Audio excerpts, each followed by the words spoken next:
Jangan sampai kita berpikir ketika kita baru patah hati, lantas dunia sudah berakhir. Masih ada Allah. Iya sih, tapi gimana dong hidup saya nggak bisa hidup tanpa dia. Ada Allah. Nanti setelah Allah tunjukin, baru kita bilang untung ya dulu diputusin. Mau gitu. Udah gitu kayak pamer gitu ke mantan nih biar dia nyesel. Wah, posting yang keren-keren, hasil editan, pencitraan. Karena salah satu prestasi kita tuh bisa bikin mantannya nyesel gitu kan. Astagfirullahaladzim. Enggak sih, dia mah nggak nyesel, biasa aja. Artinya kegeeran kita doang kali ya. Wah, dia pasti udah nyesel nih, gua sekarang dokter. Dia udah nyesel nih, sekarang gua dokter. Dia udah nyesel nih, sekarang gua pengusaha sukses. Dia udah nyesel nih dan segala macam. Nggak pasti juga sih. Yang jelas kita jadi ngerasa benar ya, Allah menyelamatkan saya dari dosa. Coba kalau nggak diputusin dulu, mungkin kita sama-sama udah jadi pembuat dosa yang harus kita bayar mahal. Dosa-dosa kita itu di dunia dan di akhirat. Satu, oh gara-gara diputusin sama dia, akhirnya Allah mempertemukan saya dengan orang yang lebih tepat buat saya, bukan lebih baik ya. Karena lebih baik itu berarti kita menjudge. Belum tentu dia jelek, enggak. Yang lebih tepat buat kita. Dan dia juga dikasih yang lebih tepat buat dia. Karena kasusnya banyak teman-teman. Ada kasus seorang ibu yang sakit kanker, dirawat di salah satu rumah teduh yang tempat istri saya tuh, ditinggalkan oleh suaminya. Suaminya ketika tahu istrinya sakit kanker malah pergi ninggalin dia. Tapi di kasus yang lain justru ada seorang suami setia banget nungguin istrinya, ninggalin semua pekerjaannya, tinggal di Bandung untuk jaga istrinya berobat. Padahal istrinya udah nggak bisa menyenangkan dia sama sekali, tapi dia setia kepada istrinya. Ini kan masalah Allah lebih tahu ya, masa depan kita bakalan kayak gimana, kasus-kasus kita bakalan kayak gimana. Bisa aja dengan pasangan yang Allah kasih sekarang, dia lebih sabar dengan proses kita dalam pekerjaan. Nggak survive, gagal lagi, bikin usaha ini rugi, bikin usaha itu rugi. Tapi dia nggak pernah ngeluh. Bukankah dia lah pilihan Allah buat kita? Nggak usah ngeluh, kalau gitu ujian. Artinya ada aja pasti kebaikan yang kita lihatlah sisi baiknya. Dan itu bukti kalau Allah alam yajidka yatiman fa'awa. Nah sekarang coba alam yajidka yatiman fa'awa ini kita lihat dalam kasus Nabi. Goalsnya sama, goalsnya supaya kita percaya sama ma wadda'aka rabbuka wa ma qala, itu intinya ya. Nah dalam konteks sirah Rasulullah SAW, kalau kita mau memahami alam yajidka yatiman fa'awa dengan membaca sirah, itu keren banget. Allah tuh bener banget ngomong alam yajidka yatiman fa'awa. Rasulullah lahir dalam keadaan yatim, Allah lah yang memfa'awakan Nabi. Dengan cara apa? Pertama Allah masukkan rasa cinta ke dalam hati kakeknya, sehingga kakeknya menganggap Nabi sebagai cucu kesayangan di antara cucu-cucunya. Lalu Allah masukkan rasa cinta ke dalam hati ibundanya. Oh biasa Ustadz, banyak ibu yang gak sayang sama anaknya. Nah sekarang ibunya sayang banget sama anaknya. Aminah sayang banget kepada Muhammad SAW. Yang ketiga nih yang agak unik nih, Allah masukkan rasa cinta itu ke dalam hati ibu susunya, Halimah dari Bani Sa'di atau Sa'diyah namanya, Halimatus Sa'diyah. Kan ceritanya Halimah tuh mereka dari kabilah Sa'di itu, dari orang-orang pedalaman. Biasanya suka ada musim kerjanya, suka ada kerja musiman. Nah kerja musiman itu apa? Nyusui anak-anak orang terpandang di kota Mekah. Sehingga beberapa cewek dari Bani Sa'di itu pada musim menyusui, mereka datang, yang mereka udah bisa menyusui, mereka datang ke Mekah mencari anak-anak orang terhormat di Mekah untuk disusui. Tujuannya dua. Satu, mendapatkan bayaran dari profesi itu. Kedua, bisa mengikat hubungan kekeluargaan antara keluarga si perempuan ini dengan keluarga bayi tersebut yang ayahnya adalah kepala kaum. Itu tujuan menyusui pada masa itu. Dan kalau sudah diikat persaudaraannya jadi kayak koalisi gitu, jadi geng gitu kan. Kalau ada sesuatu yang terjadi kepada keluarga ini, nanti yang akan ngebelain mereka itu adalah kabilah yang mereka sudah punya hubungan tadi tuh, mu'akhad namanya, atau punya kayak perjanjian gitu. Nah Ketika perempuan-perempuan, cewek-cewek dari Bani Sa'di datang ke Mekah, di antara mereka ada Halimah, mereka kan nyebar tuh sesuai dengan rekomendasi dari temennya yang kenal dari sebelumnya, punya link apa segala macam, datang ke rumah-rumah orang-orang terpandang di Mekah. Terus cewek-cewek itu pada satu persatu mendapatkan bayi untuk disusui. Ada yang dapat bayi dari anak orang kaya, ada yang dapat bayi dari anak pemuka kaum, ada yang dapat bayi dari seorang anak yang dermawan, apa ada segala macam, banyak lah, pokoknya banyak keuntungan. Kecuali Halimah. Ketika yang lain udah dapat bayi-bayi keren, kamu dapat siapa? Saya dapat anak kepala suku itu. Wah, beruntung sekali kamu. Berarti keluarga kamu sekarang punya ikatan dengan suku yang paling kuat. Kan keren ya? Pertama bangga, kedua nggak ada yang berani dengan keluarga ini karena dia punya link kepada kabilah yang kuat. Kayak gitu berlaku dulu tuh. Terus kayak apa istilahnya ya? Dhimmah. Nah, saya baru ingat. Dhimmah. Jadi punya jaminan dari keluarga itu. Jadi nggak ada yang berani. Terus kalau kamu dapat siapa? Saya dapat anaknya Fulan. Wah, anak orang kaya dong, dibayar gede dong. Alhamdulillah kalau bahasa sekarang, untung. Tapi giliran Halimah ditanya, kamu dapat siapa? Muhammad. Muhammad siapa? Ayahnya udah wafat. Hah, kamu ngambil anak yatim? Terus yang bayar siapa? Nggak ada. Hah, kasihan banget sih kamu, gitu kan ya kalau bahasa kita ya. Halimah diantara ibu-ibu susu yang lain seolah-olah kesannya dapat yang paling tidak menguntungkan. Tapi ternyata kebalikannya. Kenapa Halimah kok memilih Muhammad di antara banyak anak bayi yang ada di Mekah? Karena begitu ngelihat Muhammad, Halimah langsung jatuh hati. Itu namanya fa'awa. Allah yang menjadikan Halimah jatuh hati kepada Rasulullah. Langsung jatuh hati. Akhirnya Halimah nggak peduli anak ini yatim atau nggak peduli dibayar apa nggak peduli keluarganya kuat, kabilahnya atau enggak. Yang jelas saya sayang banget sama anak ini. Itu yang Allah lakukan dengan Halimah. Dipeluk oleh Halimah. Bahkan Halimah memperlakukan Nabi Muhammad kecil lebih baik daripada ibu-ibu susu lain memperlakukan bayi mereka karena dibayar, karena profesional. Kalau ini bukan profesional, ini cinta. Lebih dalam daripada sekedar profesi. Dan kayak gitulah cara Allah melindungi Rasulullah. Seandainya Rasulullah punya harta waktu itu, seandainya ayah Rasulullah masih hidup waktu itu, maka Rasulullah mungkin akan dititipkan kepada ibu susu profesional. Tidak sekeren Halimah. Tapi berhubung dia nggak punya harta, berhubung dia ayahnya udah meninggal, berhubung kakeknya itu nggak bisa membayar ibu susuan, akhirnya yang muncul, yang menyusui Muhammad kecil, justru seorang perempuan paling baik di antara semua ibu-ibu susu yang ada waktu itu. Yang paling ikhlas, yang paling tulus, yang kasih sayangnya paling besar, yang paling sayang kepada Rasulullah karena nggak ada motif yang lain. Ini cara Allah tuh keren banget ya. Kalau cara kita, nih gimana nih? Kasihan anak kita nggak ada uang, kasihan anak kita nggak ada kabilahnya nggak kuat, kasihan. Itu kan cuma logika kita. Ini namanya ilmiah.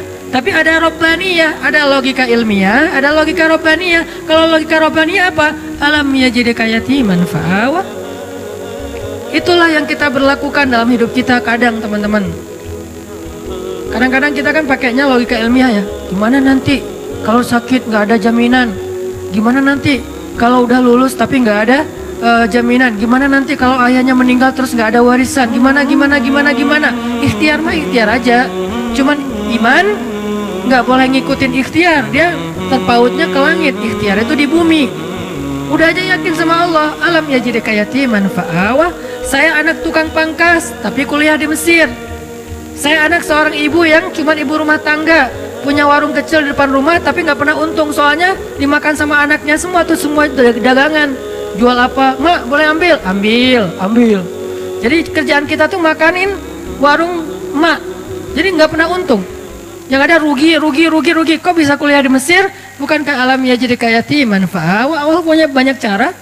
Bisa aja Allah kasih caranya dengan saya ada sedikit prestasi dalam bidang tarik suara gitu. Musabakoh maksudnya. Bidang musabakoh kayak alhamdulillah pas tampil bukan karena saya ngajinya bagus, kebenaran musabik itu, mutasabik. Peserta yang lain asal tampil serak wae. Yang ini serak, ini salah baca. Ya udah alhamdulillah menang ya. Bukan karena bacanya keren, karena yang lain lagi nggak fit. Walaupun didoain juga sih, ya Allah serak dong please. Pas ngaji, Jadi agak-agak kurang ikhlas juga namanya musabaqah anak-anak ya, kayak atlet gitu karena semangat ya semangat, jatuh dong jatuh, wah jatuh gitu. Jadi artinya kayak tadi lah tanding Pevi ya, Pevi Sanggu tadi teh nonton sama teman-teman. Begitu yang Jepang kan pas Sanggu yang street itu, yang pas Jepangnya main, yang keempat kan bagus semua tuh. Landingnya bagus, sempurna, skornya 8,7, tinggi-tinggi gitu. Pas yang kelima, jatuh beneran. Wah, akhirnya kita kayak bahagia gitu kan, lawannya jatuh gitu kan. Ah, berarti Sanggu bisa naik nih. Sanggu juga jatuh. Jadi kita doa, orang Jepang juga doa. Tapi sama-sama karena mungkin bukan masalah ibadah, ya Allah yang menentukan yang terbaik. Tapi ala kulihal, overall sih keren, pride. Barakallah buat Sanggu dan Pevi streaming, mudah-mudahan tetap semangat. Oke, balik lagi intermezzo. Teman-teman, jadi Allah memilihkan untuk seorang Muhammad kecil, ibu susuan terbaik, justru dengan cara apa? Gak punya modal, gak punya pengaruh, akhirnya dapatlah gak punya ayah, malah dapat ibu susuan terbaik. Kalau masih ada ayahnya, kalau ada modalnya, kalau punya pengaruh, pasti yang dapat itu ibu susuan yang ada maunya. Ini cara Allah, teman-teman. Alam ya jadi kaya timan. Selesai di situ? Belum. Selesai era susuan, bahkan Allah memilih untuk Nabi itu tempat beliau tumbuh dan belajar bahasa adalah tempat kabilah yang paling baik. Karena ada beberapa ibu susuan dari kabilah yang banyak, Allah pilih untuk Rasulullah kabilah Sa'diyah. Kabilah Sa'diyah ini apa? Yang ngomong bahasa Arabnya tuh paling lekoh. Yang ngomong bahasa Arabnya paling lekoh di antara orang Arab. Yang paling ningrat gitu kalau ngomong. Saya pernah jalan sekali ke New Zealand. Belum pernah ke London sih, jadi tahu Britishnya lewat New Zealand. Kalau ke Singapura kan beberapa kali lah ya. Bukan karena banyak duit, bukan, karena transit. Ke Singapura beberapa kali lah ya. Dengar scene English kan beda banget ya. Dengar scene English tuh kayak nggak pakai aturan, nggak pakai grammar, nggak pakai apa, nggak ada lekoh-lekohnya, apa gitu, santai ngomongnya. Tapi terus ada bahasa Inggrisnya American lah, orang Amerika yang slang kayak gitu-gitu. Begitu dengan anak-anak New Zealand kecil-kecil gitu, 4 tahun, 5 tahun ngomong bahasa British, itu lekoh banget, ningrat banget, jadi kayak nonton Harry Potter gitu. Dengerin aja mereka ngomong lekoh kayak gitu. Kok bisa ya lidahnya gitu ya? Ngomongnya gimana sih? Itu anak Indonesia banget loh. Wajahnya etnik banget, mukanya Indonesia banget, gak bisa ditipu. Tapi pas dia ngomong, itu udah kayak dengerin Harry Potter.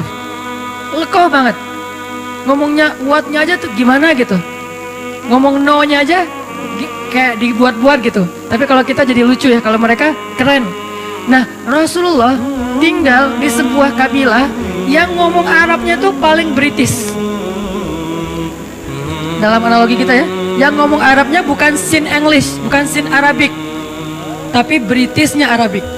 Yang paling lekoh, yang paling ningrat, yang diksinya itu yang paling tinggi, sehingga Nabi tumbuh dengan bahasa yang seperti itu di Bani Sa'diyah. Ini skenario dari Allah. Wa wajadaka alam yajidaka yatiman fawa. Kalau sekolah kayak gitu mahal.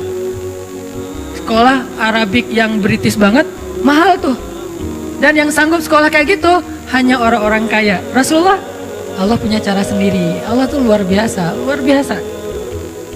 Gak ada duit, gak masalah kata Allah. Nanti aku undang aja hambaku yang paling tulus, yang dia bisa ngajarin hambaku ini bahasa Arab yang paling British. Arab yang paling British. Ini jangan di-cut ya, jadi salah paham. Arab British apa maksudnya Ustaz? Maksudnya elegan gitu. Maksudnya elegan, lekoh, ningrat, diksinya keren. Nah, setelah Nabi lekoh bahasa Arabnya, era pendidikan bahasanya udah selesai. Kan yang paling bagus bahasa itu dari kecil ya. Karena anak kecil cepat menyerap bahasa, baru nanti dia kayak anak saya orang Aceh, istri orang Jawa, tinggal di Bandung.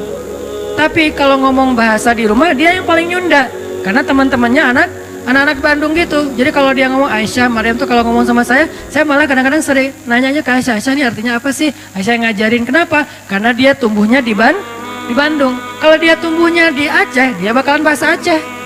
Kalau dia tumbuhnya di Surabaya, dia bakalan bahasa Surabaya. Nah, masing-masing dikasih lingkungannya. Nah, Rasul tumbuhnya di Bani Sa'di, bahasanya paling bagus. Udah selesai? Belum. Nanti ada era lagi kedua setelah masanya Abdul Muthalib, Aminah, Halimah, nanti ada era kedua. Awalnya dinaungi atau dipelihara oleh pamannya Abu Thalib.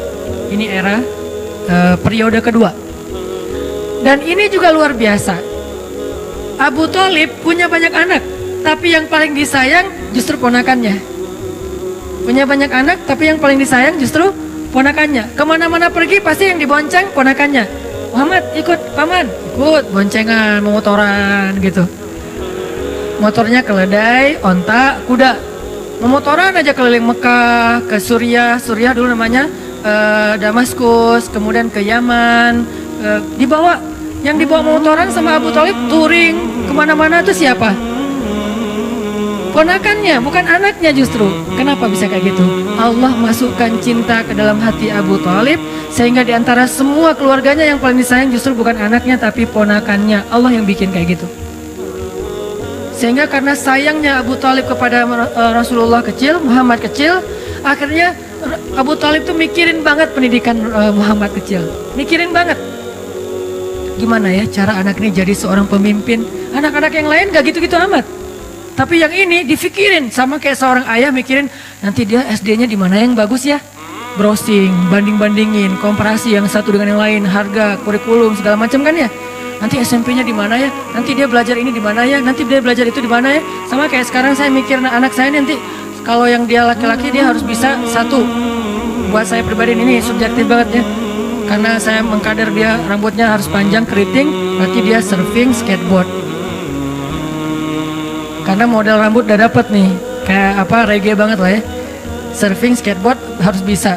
Berarti di belakang rumah saya harus bikin mini rem, biar dia latihan sendiri gitu. Satu, dari sisi mainnya, dari sisi intelektualnya. Mulai sekarang karena istri memang sama-sama belajar di Mesir, diajarin bahasa Arab. Jadi kita kalau ngomong rahasia dengan istri di rumah udah ketahuan sama anak-anak, tahu.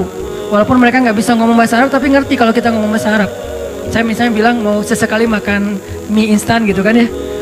Kan biar anak-anak nggak ikut-ikutan, saya ngomongnya rahasia sama istri pakai bahasa Arab. Saya pengen makan makarona gitu ya.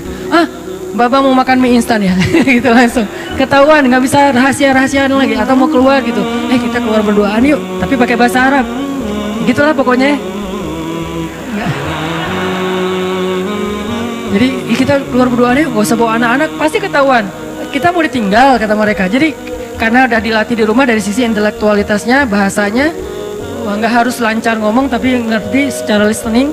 Terus Al-Qurannya, pokoknya bagian saya mah main aja, bagian yang tadi pendidikan, apa segala macam, istri aja lah, ngafal Quran, ngafal hadis, bahasa Arab, yaudah sama Umi aja deh, sama Baba apa, yuk kita jalan yuk kita main yuk, bagian seru-seruan gitu, supaya dia nanti kalau saya cita-citanya, anak saya tuh, kalau laki-laki, tampilan reggae, tapi instalasi di dalamnya tuh, softwarenya Mekah.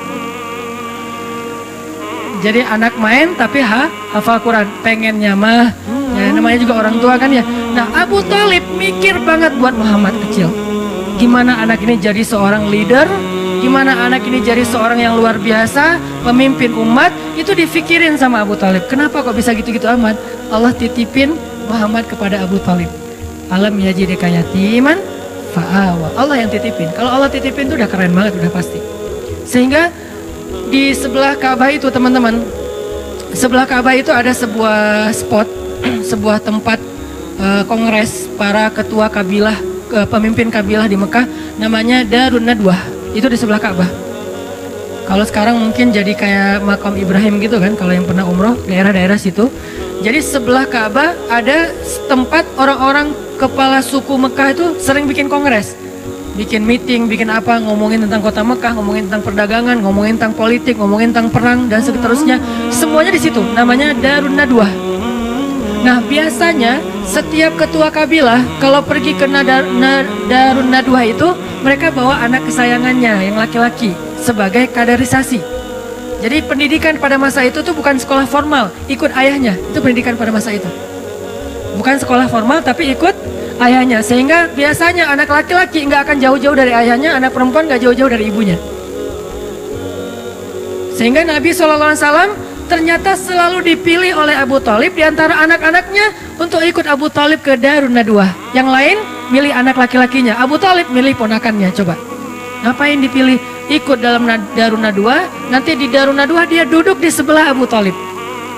Duduk di sebelah Abu Thalib, dengerin gimana cara komunikasi dalam sebuah musyawarah, meeting, kongres, gimana cara meyakinkan orang kepada pendapat kita, gimana cara komunikasi yang santun, gimana cara debat yang baik, gimana cara ngatur pemerintahan, gimana tentang politik, gimana tentang jihad, gimana membangun koalisi, gimana, itu Muhammad semuanya dengerin di sebelah Abu Thalib. Kebenaran Abu Thalib yang paling bijak di antara ketua kabilah.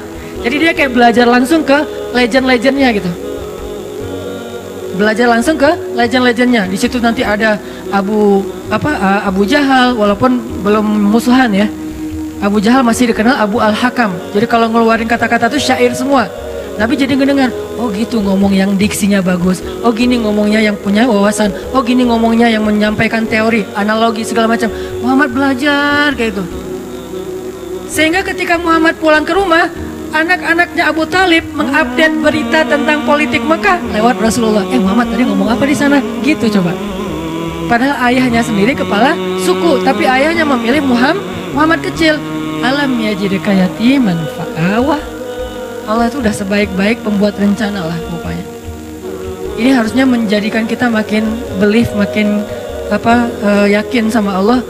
Kalau diserahin urusan kita ke Allah itu emang dahsyat. Ketimbang kita bikin sendiri. Kita nggak apa-apa merencanakan hidup sendiri, merencanakan masa depan sendiri, nggak apa-apa. Tapi tetap serahin ke Allah urusan apa? Urusan jalannya. Jangan sampai kita melenceng. Karena begitu kita melenceng dan menganggap melenceng itu lebih menguntungin kita, berarti Allah udah nggak terlibat dalam hidup kita. Dan kalau Allah udah nggak terlibat, mentok nanti ujung-ujungnya. Kalau kita ngikutin jalan Allah yang lurus, walaupun menurut logika ilmiah kayak nggak jelas gitu, ikutin aja. Karena emang jalan Allah itu unik. Sering banyak surprise gitu kan ya. Sama kayak Rasulullah, kok gitu sih harus yatim dulu? Kan nggak tahu nih alasannya. Pas tahu, oh iya ya, ternyata dengan yatim justru dapat Halimah. Kok gitu sih yatim, dengan yatim justru dapat Abu Thalib. Dan seterusnya dan seterusnya. Ini era Abu Thalib. Ada 3. Nanti ada era yang ketiga, Khadijah. Inilah era paling romantis, paling manis dalam hidup Nabi. Era Khadijah. Buat yang belum dapat Khadijah, baca ayat itu. Alam yajidka yatiman. Yatim dalam konteks kita jomblo. Sendiri kan? Fa'awa, ya Allah, saya yatim. Kasih saya naungan.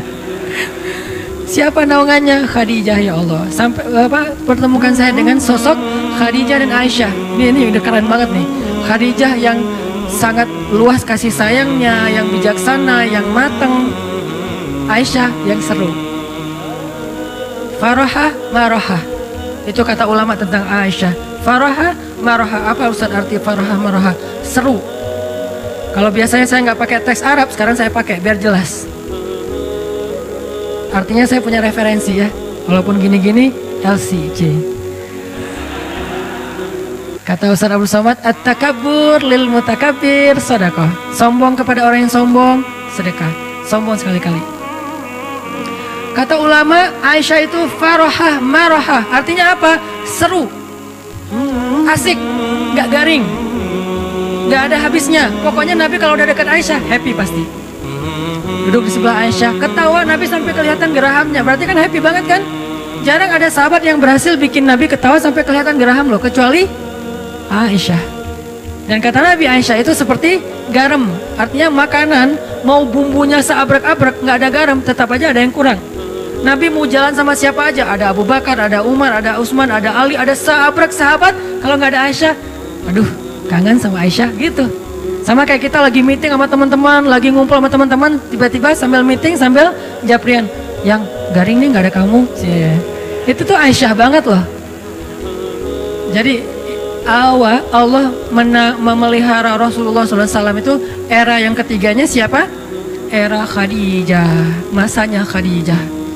Apa salah satu ayat tentang fa'awanya Rasul di masa Khadijah? Ketika Nabi dalam keadaan pulang takut, dathiruni, dathiruni, selimuti aku, selimuti aku. Maka Khadijah langsung menyelimuti Rasulullah. Bukan ditaruh selimut terus pergi, itu mah nggak Khadijah. Ini buat cewek-cewek di luar, kalau kalian pengen jadi Khadijah atau calon Khadijah, jangan cuma ngasih selimut terus pergi nonton, update status sendiri di luar kayak gitu. Enggak, Khadijah itu menyelimuti Rasulullah dengan selimut dan juga dengan tubuhnya, dipeluk Rasulullah. Sehingga dikatakan oleh ulama, Khadijah adalah salah satu perempuan yang di dalam pelukannya lah Nabi mendapatkan wahyu. Salah satu perempuan selain Aisyah yang di dalam pelukannya Nabi mendapatkan wahyu. Wahyunya mana? Ya ayyuhal muddathir. Itu Khadijah lagi meluk Rasul. Pelukan Khadijah sakinah buat Rasulullah SAW. Makanya saya sering bilang sakinah itu cuma ada dua tempat. Duduk dalam majelis ilmu dan dipeluk oleh istri yang halal. Pacar halal maksudnya. Istri udah pasti halal mah ya. Pacar halal. Kalau nggak ada pacar halal, duduk dalam majelis ilmu. Kalau dua-duanya enggak, berarti nggak sakinah hidupnya. Kalau dua-duanya iya, wah itu mah sakinah banget. Alhamdulillah. Tenang duduk di masjid, sakinah. Pulang ke rumah, sakinah. Sesekali doang turbulence. Tapi seringnya stabil. Turbulence biasa lah. Rasulullah juga pernah turbulence dengan Aisyah. Ketika Aisyah cemburu kan wajar lah ya. Tapi Khadijah memeluk Rasulullah. Itulah fa'awanya Rasul yang ketiga. Terus pulang dalam keadaan sedih karena diomongin, dibully, di-hate sama orang-orang Mekah. Pulang zammiluni, zammiluni, zammiluni, zammiluni. Dipeluk lagi sama Khadijah. Ya ayyuhal muzammil. 2 kali adegan dipeluk sama Khadijah dan turun wahyu dalam pelukan Khadijah. Ini artinya teman-teman, benarlah Allah alam yajidka yatiman fa'awa, dan itu artinya ma wadda'aka rabbuka wa ma qala. Sekarang kita bandingkan dengan Nabi Musa di surat Al-Qasas. Nanti teman-teman baca sendiri karena nggak cukup waktu buat kita baca sekarang, nanti baca sendiri di surat Al-Qasas.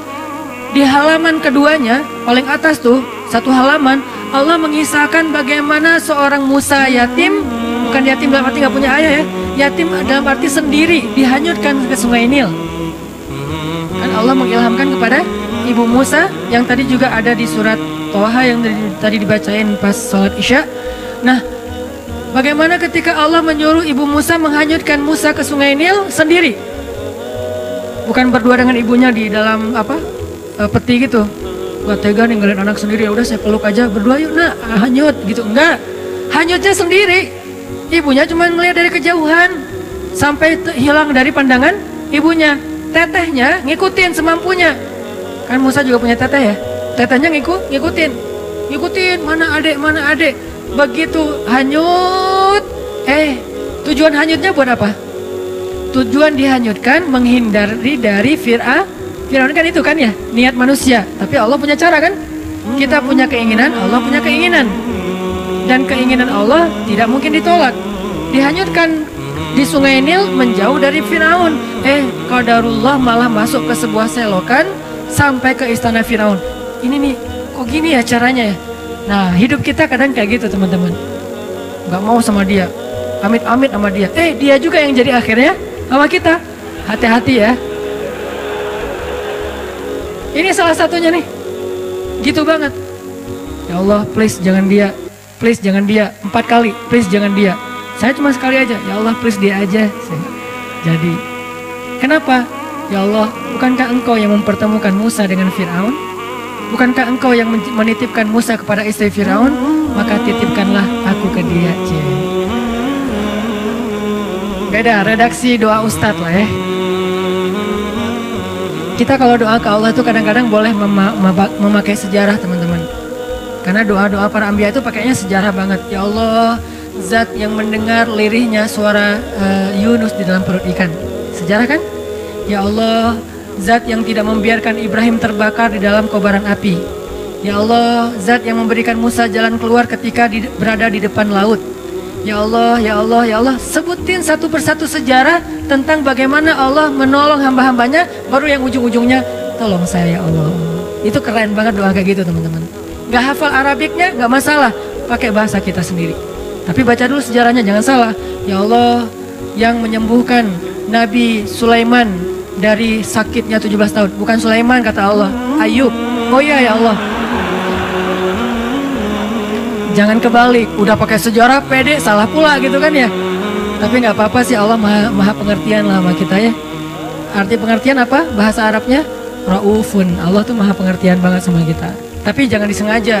Ya Allah, yang mendengar suara lirihnya Nabi Isa di dalam perut ikan. Kapan Nabi Isa dimakan ikan ya? Itu Yunus, hambaku. Ya Allah itu maksudnya. Ya nggak gitu-gitu apa juga. Tapi baca sejarah terus sebutin dalam doa, itu keren banget tuh doa tuh. Ya Allah yang pada akhirnya memberikan seorang keturunan yang soleh kepada Zakaria. Kan gitu kan ya? Beri saya seperti itu. Dikasih Yahya. Ya Allah pengen banget punya anak yang nanti dia menjadi salah satu tokoh pergerakan yang membangun yang menyebarkan kebaikan agamamu, keadilan kepada orang-orang yang terzolimi. Ya Allah seperti seorang ayahnya pendiri Turki Utsmani. Panjang gitu. Beri saya anak laki-laki. Saya kasih nama Ertugrul Ghazi. Dikasih. Sebutin sejarah, baca sejarah, karena saya senang banget sama sejarah. Buat saya sejarah tuh kayak nonton film. Karena saya hobinya nonton, daripada saya cuma nonton film entertain, kenapa nggak nonton film sejarah? Nonton film sejarah bisa dalam makna nonton filmnya atau baca bukunya, itu keren banget. Nikmatin banget adegan-adegan sejarah. Makin tebal bukunya, berarti makin detail adegannya. Gini banget ya, wah luar biasa ya. Diulang lagi, biar adegannya tuh menghayati, kemudian disampaikan dalam bentuk storytelling. Sirah, sejarah para nabi. Itu pas kita berdoa baca kayak gitu tuh kayak kita kayak lagi nostalgia gitu sama Allah. Ya Allah kan Allah dulu pernah gini. Iya. Allah kan pernah gini. Iya. Ya Allah kan pernah gini. Iya. Sekarang giniin saya dong. Oh, ya udah deh gitu. Jadi kayak asik gitu kan doanya kan ya. Tapi kalau doa ya Allah saya pengen ini. Apaan sih kamu? To the point banget sih di orang. Gak ada basa-basinya. Walaupun boleh banget sama Allah tuh boleh banget. Cuman kayak kurang romantis kan. Sama pasangan kita kalau mau minta sesuatu kan, yang kan kamu baik sama aku, kan dulu kamu gini-gini, kan dulu panjang, nih udah ada maunya nih kalau kayak gini kan suka gitu kan kalau kita ya, iya aku mau gini nih, udah deh, karena udah dipuji-puji dari tadi tuh jadi kayak gimana gitu, ya udah sayang kasihan. Allah tuh bukan mau dipuji, bukan harus dibeli dengan kata-kata gombal, bukan. Allah berhak mendapatkan itu. Kalau manusia aja kita gituin, Allah lebih berhak mendapatkan itu. Bukan karena Allah pengen digituin, tapi amal Allah yang paling berhak mendapatkan semua gituin. Maksudnya semua pujian kita gitu. Itu teman-teman. Jadi balik ke Musa, akhirnya hanyut ke sewakan, masuk ke tempat pemandian keluarga besar Firaun ditemukan. Intinya ada kalimat yang tadi saya baca di surat Toha, ini kata kuncinya. Wa alqaitu ilaika mahabbatan minni walitusna'a ala aini. Itu kata kuncinya. Ketika ditemukan oleh keluarga Firaun, diberikan kepada istrinya Firaun, qadarullah istrinya Firaun belum punya anak. Itu skenario Allah. Istrinya Firaun belum punya anak. Begitu ngelihat bayi itu, wa alqaitu ilaika mahabbatan minni. Tiba-tiba aku masukkan mahabbah, cinta dariku ke dalam hati perempuan itu supaya dia mencintaimu, jatuh hati. Ini Allah yang bikin. Itu bukti ayatnya. Wa alqaitu ilaika mahabbatan minni. Aku masukkan cinta dariku kepadamu melalui seorang perempuan yang menemukanmu. Walitusna ala aini. Kemudian kamu dibesarkan di istana itu dengan pengawasan dari aku. Allah yang mengawasi. Walitusna ala aini. Kamu dibesarkan, kamu diperlakukan, kamu diapa-apain di dalam istana ala aini, aku yang mengawasi. Coba CCTV-nya langsung dari langit, satelit. Ala aini, ini kalimat jaminan banget loh. Walitusna'a ala aini, maka minta kepada Allah, ya Allah, peliharalah saya di bawah pengawasanmu, sebagaimana engkau memelihara Musa di istana Firaun. Sejarah kan? Sehingga ketika Firaun mau menyakiti Musa, Allah yang membela. Lewat siapa? Lewat istrinya. Datang Firaun, siapa ini? Pasti bayi Bani Israel nih yang mau dihanyutkan supaya nggak dibunuh. Nggak tahu, nemu, kata istrinya. Ya udah aku bunuh aja. Jangan gitu dong.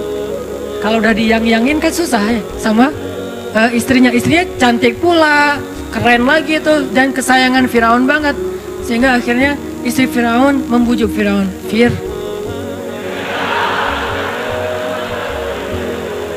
kata istrinya, qurratu ainin li walak. Bahasa Al-Qasasnya qurratu ainin li walak. Anak ini nyenengin banget loh, kan aku nggak punya anak, aku nggak nyalahin kamu kok. Tapi ternyata Tuhan mengasihi kita, memberi kita gantinya. Ini anak qurratu ainun li walak, nyenengin banget. Kamu seneng kan ngeliat dia? Enggak. Qurratu ainin lak laisa li. Kamu, saya enggak. Dia, kamu dong yang cinta sama dia, saya enggak, biasa aja. Ya udah nggak apa-apa, yang penting kan aku, kamu seneng kan kalau aku seneng? Iya sih, ya udah. Beres. Ini cara Allah, walitusna'a ala aini. Kamu dibesarkan di situ dengan pengawasanku. Aku yang ngebelain kamu, aku yang menjaga kamu. Kalau kamu mau dicelakai oleh Firaun pas hari mau disembelih hidup-hidup, akhirnya aku kasih ide kepada istrimu, istri Firaun, supaya menjaga kamu dengan cara dikasih pilihan. Pokoknya singkat cerita kayak gitulah, panjang kalau diceritain. Intinya akhirnya Musa selamat. Nanti masih ada adegan wajadaka ailan fa'aghna. Lapar kan Musa? Tiba-tiba bikin audisi menyusui. Mirip dengan Rasulullah, cuman nggak pakai audisi kalau Rasulullah. Ini mirip banget nih ceritanya. Rasulullah cari ibu susu, Musa juga nyari ibu susu. Bedanya ibu susunya Musa, ibunya sendiri. Ibu susunya Rasulullah perempuan soleha juga. Cuman beda kasus, beda model. Intinya wajadaka ailan fa'aghna. Itu teman-teman, insya Allah ternyata baru dapat satu ayat. Alam yajidka yatiman fa'awa. Itulah tafsir teman-teman. Itulah yang kita pelajari di Mesir, di Al-Azhar. Satu ayat, itu kalau mau dibedah lebih dalam lagi mungkin banyak komparatif dengan surat-surat yang lain akan lebih panjang. Tapi intinya sih bukan mau pamer ayat, pamer wawasan, bukan. Intinya adalah harusnya semua wawasan yang kita dengar tadi membangun iman di hati kita. Liyazdadu imanan ma'imanihim, bertambahnya keyakinan di dalam hati kita tentang apa? Tentang Allah. Ma wadda'aka rabbuka wa ma qala. Allah tuh nggak pernah ninggalin kamu, nggak pernah benci sama kamu. Insyaallah next week kita akan bahas wa wajadaka dhallan fahada. Masih panjang surat Ad-Duha. Nggak apa-apa ya lama-lama di surat Ad-Duha. Yang penting mendalam dan setiap ayatnya bisa jadi booster buat kita. Gak usah terburu-buru, sehingga kita bisa jadikan Al-Quran syifa lima fis sudur, obat hati kita, rahmatan, menjadi kebaikan buat kita insya Allah.